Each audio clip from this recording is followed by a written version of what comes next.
प्रिय भाई और बहनों, आज का शुभ संदेश के लिए आप सभी को हम स्वागत करते हैं। कुचले सरकंडे को वह न तोड़ेगा, धुआं देती बत्ती न बुझाएगा। कुचले सरकंडे को वह न तोड़ेगा, धुआं देती बत्ती न बुझाएगा। वह न छोड़ेगा और न त्यागेगा, जीवन के हर पल संभालता। वह न छोड़ेगा और न त्यागेगा, जीवन के हर पल संभालता। मगन मन है मेरा, कारण है यहोवा, तेरे उद्धार में उल्लास। आज का संदेश ब्रदर जेम्स नायर सूरत से बांटा जाएंगे। प्रार्थना के साथ सुनिए। परमेश्वर के मधुर नाम की महिमा हो। शुभ संदेश के सभी श्रोतागण को हमारे शीघ्र आने वाले प्रभु यीशु मसीह के नाम में नमस्कार।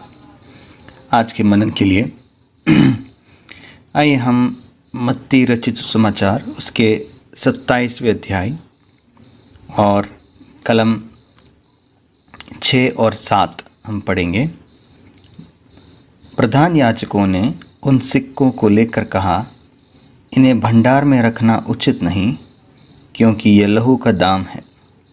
अतः उन्होंने सम्मति करके उन सिक्कों से परदेशों के गाड़े जाने के लिए कुम्हार का खेत मोल ले लिया। इस कारण वह खेत आज तक लहू का खेत कहलाता है। बहुत ही दुखजनक एक बात यहाँ पर हम पढ़ सकते हैं। 27वें अध्याय में मसीह यीशु का क्रूस पर चढ़ाने का वक्त आ चुका है और उस बीच उसके 12 शिष्यों में से एक यहूदा, जिन्होंने उसको पकड़वाया था और वो भी एक दाम लेकर उसको पकड़वाया था, वो खुद अपने की हुई गलती का एहसास उन्हें आते हैं और वो अपना जान वहाँ पर दे देते हैं, फांसी पर चढ़ जाते हैं। लेकिन उससे पहले वो जो दाम लिया था उसने यीशु को पकड़वाने के लिए, वो दाम वापस लौटाते हुए हम देख सकते हैं। लेकिन हमने जिन कलमों को पढ़ा वहाँ पर इस प्रकार लिखा है, प्रधान याजकों ने उन सिक्कों को लेकर कहा कि इन्हें भंडार में रखना उचित नहीं, क्योंकि ये लहू का दाम है। हम जानते हैं 30 चांदी के सिक्के, ये था मसीह यीशु को पकड़वाने का दाम। केवल और केवल 30 चांदी के सिक्के। उस ज़माने में भी और आज भी बहुत ही कम, बहुत ही सस्ती दाम है ये। और इस सस्ती दाम के लिए जब यहूदा पकड़वाने के लिए मान गए, हम समझ सकते हैं कितने नीच रीति से उस समय के इस्राएली लोग मसीह को देखते थे। केवल 30 चांदी के सिक्के लेकर यीशु को दिखा दिया यहूदा ने। लेकिन यहाँ पर आज मुझे जो विचार दिया वो कलम 7 में है। इन प्रधान याजकों ने ये सम्मति लिया कि इन सिक्कों को हम भंडार में नहीं रखेंगे। भंडार यानी कि मंदिर के भंडार में, यहूदियों के मंदिर के भंडार में नहीं रखेंगे। उसका वजह यह है कि ये लहू का दाम है।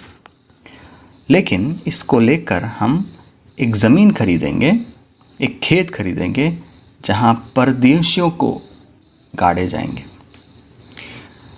जब मैंने इस कलम को पढ़ा, एक बात समझ में आई और वो ये है कि उस समय के लोग, इज़राइली लोग, परदेशियों को एक अलग ही नज़र से, एक अलग ही एक या तो इस प्रकार हम देख सकते हैं, एक नीची नज़र से देखते थे। यदि आप पुराने नियम के अध्यायों को पढ़ेंगे, परदेशियों को उनका हक मिलना बहुत ही मुश्किल था। वे हमेशा के लिए एक गुलाम या दास बनकर रह जाते थे। हम लेवियों के पुस्तक में इस प्रकार देखते हैं कि यदि कोई इज़राइली गरीब होकर एक दास बन जाता है, लेकिन उसको एक समय आने पर उसका छुड़ौती हो जाता है, या उसको छुड़ौती करना ज़रूरी है, अनिवार्य है, क्योंकि इज़राइली कभी दास नहीं बन सकता। लेकिन अन्य जाति कोई भी हो, वो हमेशा के लिए दास रह सकता है। और उतना ही नहीं, उसका जितना भी सामान है, जितने भी उसके रिश्तेदार हैं, सब ये मालिक के हिस्से बन जाते हैं, वो मालिक का बन जाता है। तो एक समझ सकते हैं किस प्रकार के एक अंदाज, किस प्रकार के एक नज़रिया इस्राएली लोग अन्य जातियों को के ऊपर लगाते थे, या परदेशियों के ऊपर लगाते थे। और ऐसे परदेशियों को गाड़े जाने के लिए भी एक ज़मीन इतनी सस्ती दाम देकर खरीदना चाहते थे इन लोग।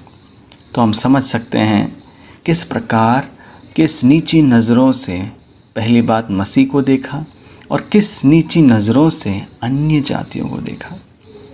और जब हम इस अन्य जातियों के विषय में सोचते हैं प्रियो, हम सब अन्य जाति लोग हैं।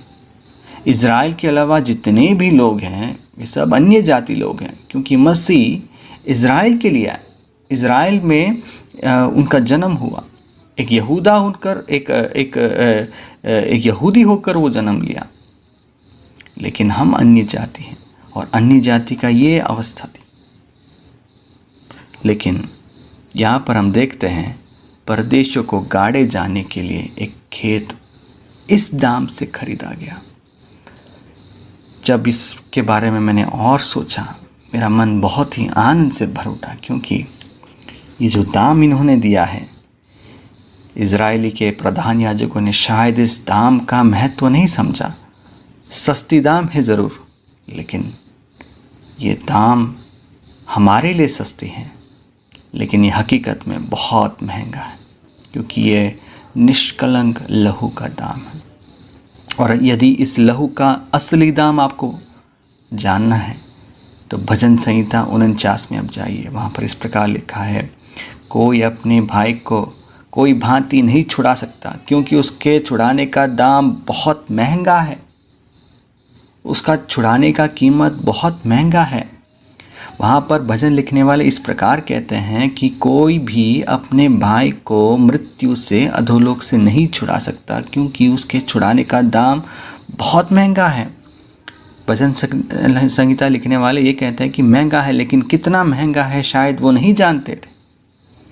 लेकिन अब आइए पहला पत्रस, पहला अध्याय, उसके 18वें और 19वें कलम में इस प्रकार लिखा है, नाशमान सोने या चांदी से नहीं हमारा उद्धार हुआ, परंतु निष्कलंक और निर्दोष मेमने अर्थात प्रभु यीशु मसीह के लहू से, उस कीमती लहू से हमारा उद्धार हुआ है। वो है हमारा दाम। वो लहू बहुत कीमती था। वो कीमत जो उसने चुकाया वो हमारे लिए था। और जब हम अन्य जातियों के विषय में जब हम सोचते हैं, हमें दफनाने के लिए भले ही इस दाम को उपयोग किया गया इजरायलियों ने, लेकिन प्रियो, हम मसीह के साथ जी उठे हैं। इफिसियोस के 2 अध्याय पूरा इस विषय में लिखा है कि हमें मसीह के साथ जिलाया गया, उतना ही नहीं, हमें मसीह के साथ बिठाया गया।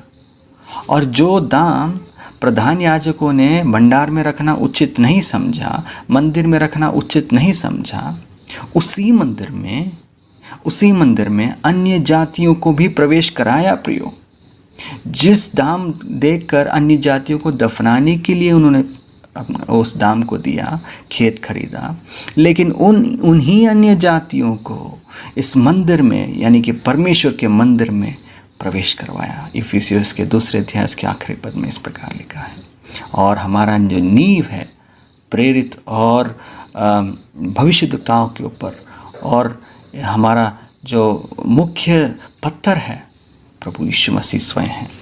और आज हम जीवित पत्थर होकर अन्य जाति और इजरायली सब मिलकर उस भेदभाव को तोड़कर मसीह हमारे लिए अपना प्राण दिया। उसने अपना प्राण हम अन्य जातियों को खरीदने के लिए दे दिया।